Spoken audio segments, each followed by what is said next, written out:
Hello, welcome to my YouTube channel. Today we are talking about Animal Crossing and the stock market. So there is a rumor going around on the internet right now that a very particularly common website, Turnip.exchange, is breaking Nintendo's TOS.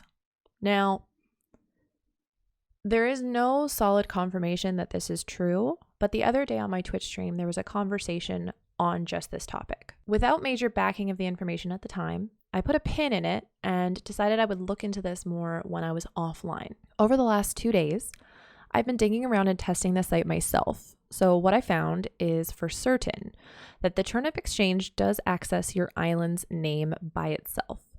You input data such as your dodo code, what your native fruit is, and other information. However, you never actually tell the website what your island's name is, and yet it does know.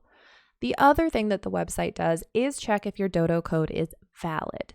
To do that, it must have to read into Nintendo's services in some way to understand if the code is a valid code. I tested this myself and had another person test this by inputting invalid codes or random codes and then inputting our own valid dodo codes to see if we got the same error messages and could conclude that we did.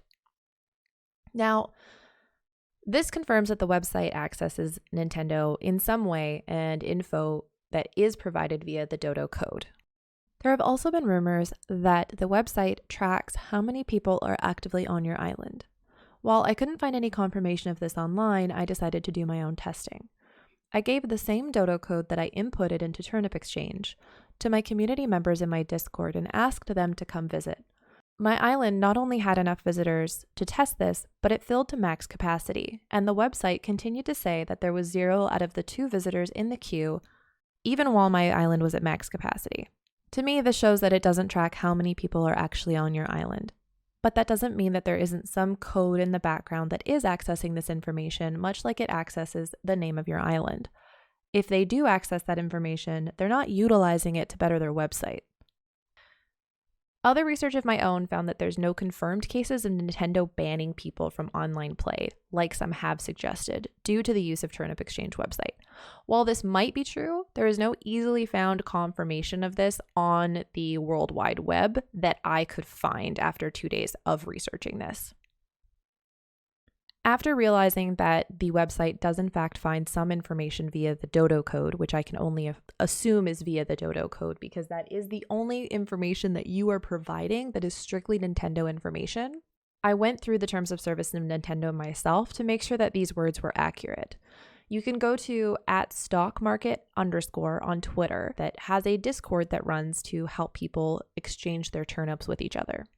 I am in no way backing this website. I am not affiliated with them, nor do I actually use this Discord myself, but they did provide some online information saying that they are no longer supporting Turnip Exchange because they are in clear and direct violation of Nintendo's terms and services.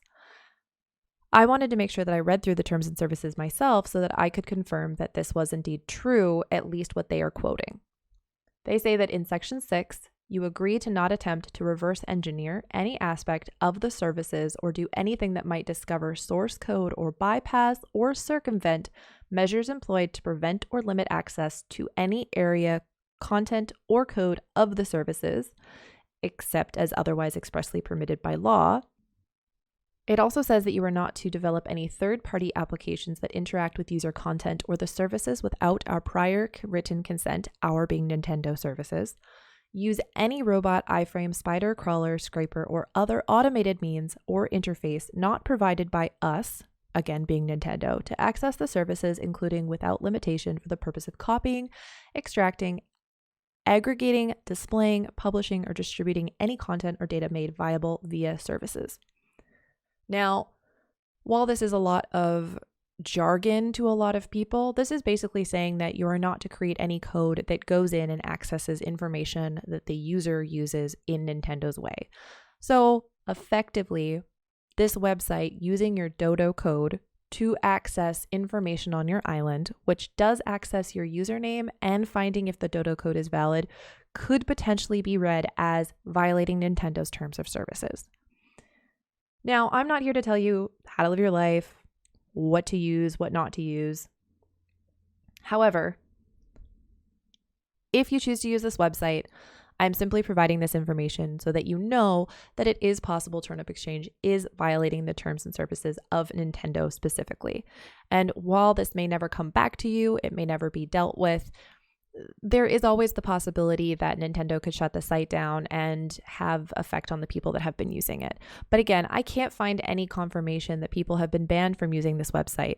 So if people are being banned, no one's speaking about it. And I feel like if someone was being banned from online services with Nintendo because of the use of a website, somebody would be saying something.